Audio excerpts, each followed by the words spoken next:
Thank you, mate. Holy shit, I'm doing a TED Talk. How awesome! I tell you what, though, the staging crew are crapping their pants right now. It's a long way down, isn't it? And there's no barriers.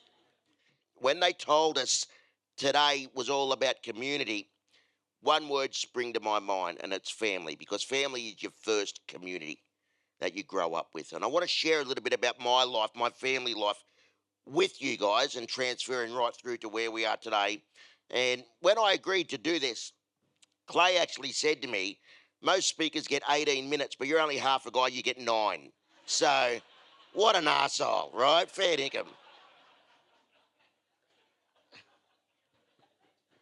I want to take you back to the era that I was born and where I actually come from. And in that, a little bit about my mum and dad first. My dad's Greek, my mum's a woman, so I grew up in one of those mixed marriages, right? And when I was actually born, or the doctors prepared my parents for the worst and they hoped for the best. That's what doctors do. And they even still do that today, right? They knew that I was going to be born with some form of physical disability. They were unsure if I was going to have a brain injury or anything like that. So they prepared my parents for what they knew. The birth of my mum was rather difficult and very tragic, and she had a very difficult time in delivering me. And the doctors actually told both of them that I was going to die the day that I was born. Told them that I would not survive a single day. Now, my dad had to organise a few things, and I didn't know this until many years later in life, that you actually, because I was raised a Catholic, right? So you actually can't get your last rites unless you have a name. Now, I had no idea about this. My dad told me very later in life.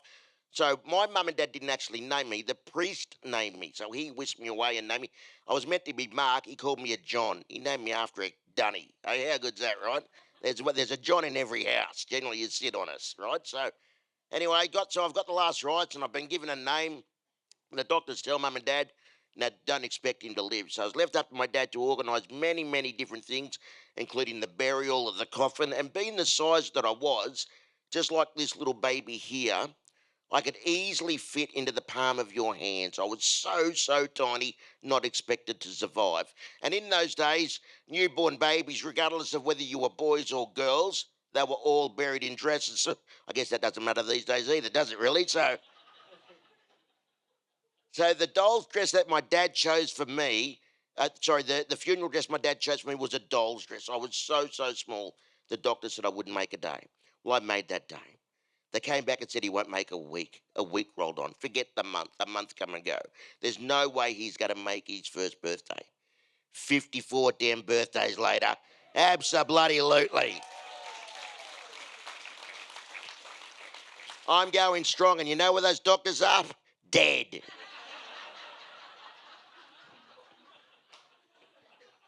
In your face, doctors. So I was raised to give anything a go. I learnt to drive from a young age. I learnt to drive in an orange Ferrari because my dad's a wog. Can you say that these days? Who cares? My dad's a wog, right? And I learnt to drive in an orange Ferrari, and here I am here in my orange Ferrari. Why am I smiling so much? Because that battery lasted for 6 minutes. And that was the best 6 minutes of my goddamn life. Being able to drive that car took 48 hours to charge, bloody thing. Hey, where was Tesla when you needed them, right? The one thing, or not the one thing, the three things that I remember growing up in our family, which I think are very key ingredients to any family, any community growing up, and this is what they are in my life. And I think we all need them, okay? The first one is love. Because unconditionally, you have to love your children, love your parents. And I know that some parents aren't the best parents, some kids aren't the best kids. No matter how bad your kids are, you still got to love them.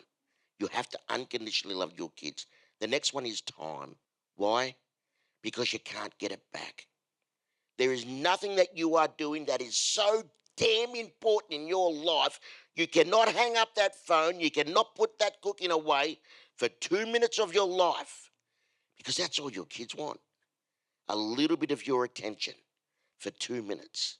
And the other one is something extremely important, and it's this: discipline. Now, we only got to look around, especially Australia or the world right now, to see these delinquents running crazy and running wild, right? Now, I have my own little summation because they've had no discipline from a young age. Now, the discipline that we get from a young age is what we turn into self discipline as we get older. Okay? Now, I wasn't the only one that was raised in this way. Here we are, here, we're all here. We're all raised that way. You can see me there, Captain Handsome. Hey, I'm the second eldest in that photo. Look how tiny I am. Now, the reason I'm so short is because I don't actually have any lower thoracic spine. So what does that mean? That my backbone actually stops at the base of my ribs. So if I sat up straight like all you guys are doing, what would happen is that my kidneys and my liver would actually get pushed up into my lung cavity, not enabling my diaphragm to open up and for me to bring in as much oxygen as I can. So if you see me fidgeting and farting and moving around up here, if I go a bit blue in the face, get ready to catch me. Okay? I'm about to pass out. Mate, look at you, look like you couldn't catch a cold. You better do it. You better catch me, all right? Now, you can also see my legs here and how deformed and bent out of shape they are. They go across another half a body on each side. The feeling that I had in my legs was that if I could see you touching them, then I could feel it. But if I was concentrating on something else like watching TV or reading a newspaper, I had no idea at all what was going on. Nothing at all. Let me introduce you to that family right there. My sister Christy, she's the baby of the family. Then there's me. Then my two brothers, my younger brother Luke and my elder brother Adam. And look, something that that photo doesn't share with you that I will share with you. My two brothers, and not many people know this, but my two brothers are actually mentally retarded. No, they're not really. I just like saying about them. So don't they look like they are? Seriously, hey? They're my brothers. Man, look at my elder brother. Look like he peed his pants, for God's sakes. I don't know what the hell's going on there, but that was us then, and this is us now. Well, this was just before COVID. My younger brother Luke, his eldest daughter Ebony, was celebrating her 18th birthday, and we all got together. And I particularly love this photo. You can see that beaming smile on my face because I realised for the first time that I might not have legs, but I've got a full head of hair. Look at my brothers. Sorry, mate, I'm not looking at you deliberately, okay? So now, I didn't start school until I was 10. That's when the government allowed me to go to school, when I was 10 years of age. Mum and Dad fought for a long time to get me integrated because parents want their best for their kids, right? So all they really wanted was for me to have an education, okay, and inclusion, even back in those days. So when the government allowed me to go to school, which they did, I was 10 years of age, and it was, for me, absolutely scary. Before that, I was in an institution for kids with all different disabilities because, again, in that era, that's what parents did. It was legal to terminate at birth if you had a disabled child, if you didn't know that. Or you could, if you didn't want them, you'd throw them in an institution to never ever see them again. My mum and dad didn't throw me in an institution, but I had to go there because school wouldn't allow me to go anywhere else. There was no before and after school care. Mum and dad both had jobs. They had three other kids to provide for, as well as myself. So I went to one of these institutions. And finally, when they got the green light to get me integrated into school, I think one thing they did that they didn't realise, not just getting me integrated, but they got me out of my comfort zone for the first time in my life. And let me tell you what I learned from that. If you want to be the best version of yourself, you got to get out of your goddamn way. You got to get out of your comfort zone. You got to push yourself to be the best version of yourself. Every day we have to push ourselves. Mum and Dad did that, got me integrated in school, scared out of my mind. I was literally scared shitless out of my mind. I remember we had bag racks at school. Remember those bag racks we have at school? I used to climb up those bag racks and bury myself under the school bags because I was terrified of what might happen to me. I was absolutely terrified. Kids used to pick me up and throw me in bins and used to do all sorts of stuff to me. The police got called one day to school and had to take some kids away. It was crazy town, absolutely crazy town. I went to school for 6 years. I had one good day in 6 years, one. And this is it right here. This is my one good day. Bang. The very first time I ever appeared on stage, 10 years old. I'm in a nursery rhyme. That's not a toilet seat, by the way. The very first time I was on stage in a nursery rhyme, Humpty Dumpty. That was me. And you know what I knew when I was 10? That I wanted to be on stage for the rest of my life. 45 years later, guess what, guys? I'm doing a goddamn TED talk. Life doesn't get much better than that, does it? You know? And let me tell you, when I was that age, when I was 10, I actually wanted to be a stand-up comedian, but I can't stand up.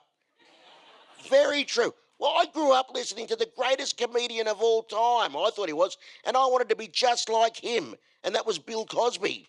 Don't want to be him now, but I used to idolize that guy. I loved him to death. Absolutely loved him to death. From primary school, we go into high school. High school was very challenging. There was one time there we had to watch. We had this relief teacher come in and she didn't know what to teach us. So she made us sit there and watch a video of her holiday she just had. It was thrilling stuff, too, let me tell you. Halfway through, I had to go to the bathroom, so I stood up on my chair. The teacher couldn't see me, and I stepped down onto the floor. Bang, bang, I've hit the floor. The pain was instant. I crawled outside, closed the door behind me, looked at my hands. Pins and thumbtacks everywhere. These bullies had just thrown them all under and around my chair. Can everybody now just feel the palms of your hands? Can you feel those bones?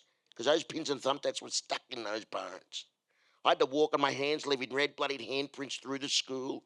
I got up there was so much blood, the nurses couldn't see the pins and thumbtacks, so they washed my hands off with Dettol. Having a bad day, right? Patched me up, I went home, straight past my mum, into my bedroom, closed the door, sat in front of my mirror, bawled my eyes out. Because for the first time in my life, I hated myself. I hated myself. For the first time in my life, I thought about killing myself. When, how, why, had it all worked out. My little brother came into the room. I hated him, seeing me upset. Tried to bury my hands, buried my face into my bandaged hands. And when I look up at him, he's looking straight at me. Thanks for being my mate, my brother. I love you so much, but I hate myself. And when you wake up in the morning, I'm not going to. He didn't say a word. He got up, started walking towards the door. I said, are you serious? Nothing? He turned around. He looked at me. Said, look, if you're going to kill yourself, I want to help. I'm going to go and get your dad's gun. And I went, holy shit. But it instantly made me realize how lucky I was to be alive. It instantly made me realize how lucky I was to have a family that I have. Thought if I did do that, what would it do to my mum and dad? For 12 years, they fought to get me to where I was, and I was about to steal that away from them. What would it do to my brothers and my sister? I had no idea. You know, there were other things that happened at school, other things that happened. One thing that was really bad happened in year 9. Some terrible things happened to my legs in an exam. The ambulance had to turn up and take me to hospital. And I got to hospital. Mum and Dad met me there.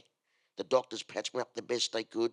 And I saw my mum and dad and I said, look, I think now's about the time that I have my legs amputated. Cut them off, get them out of the way. And I was expecting my mum and dad to go, why the hell would you want to do that? You're perfect the way you are. Forgot who my parents were. Whatever you want to do, we'll back you. 100%. And there were people that said, don't be stupid, look at you. The best way that I could explain it, if you've got a beautiful tree with a dead branch, what do you do to that branch? You cut it off, don't you? And what happens to that tree? It flourishes, doesn't it? Look at me. I'm the best looking jacaranda tree you'll ever see in your life. And man, am I flourishing. 14th of July, 1987. 36 years ago, I had my legs cut off. In Windsor Hospital, which is in Western Sydney. I woke up after the operation. I woke up. Holy cow, I've done it. What are you going to do now? Where are you going to go? How are you going to get there? But there was something I needed to answer for myself first, and it was this. How much is life worth? Priceless. Each and every one of us in here has a life that is priceless. Absolutely goddamn priceless. Let me ask you, if you saw $50 on the footpath, would you pick it up? You would, wouldn't you? In fact, you'd probably chase it across the road, wouldn't you? If a wind blew it across there. You would, mate. You'd chase 20 cents across the road. Look at you. So if you would chase $50 across the road, why aren't you chasing your life? You get one chance to do your best. One. And each and every one of us is worth much more than $50 bloody dollars. We are all absolutely priceless. And when I realised that, it was time then for me to really get off my crack and start living my life. Later years in life, my life changed in so many different ways. And I never ever thought that I would find the love of my life. I grew up with people go, oh, look, disabled people don't get married. You're a spastic. You'll never find anybody, blah, blah, blah. I just didn't find anybody.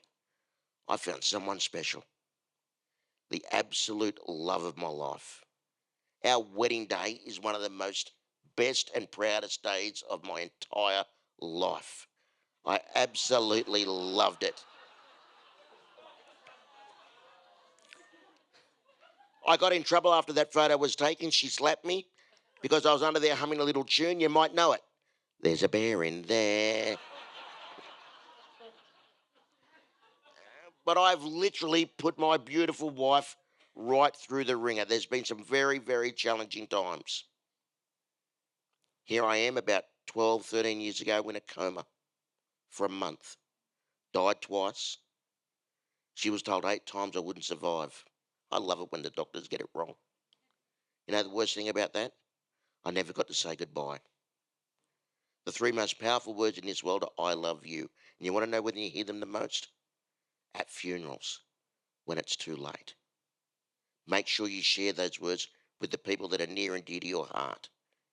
Someone that we share it with every day is our son.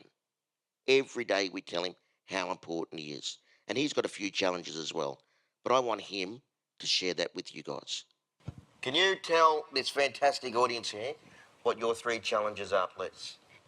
Autism, shunted hydrocephalus, and cerebral palsy. Now, what is shunted hydrocephalus? It's a pump in my brain which releases fluid from my head and disposes of it into my stomach. What are some of your goals that you would like to achieve? I would like to be a pilot and be a translator. He was 10 years old there, first time he came on stage with his dad. Now, he flies aeroplanes. He works for the police and communications. And ladies and gentlemen, I'm honoured to have my beautiful family right here. Stand up, guys.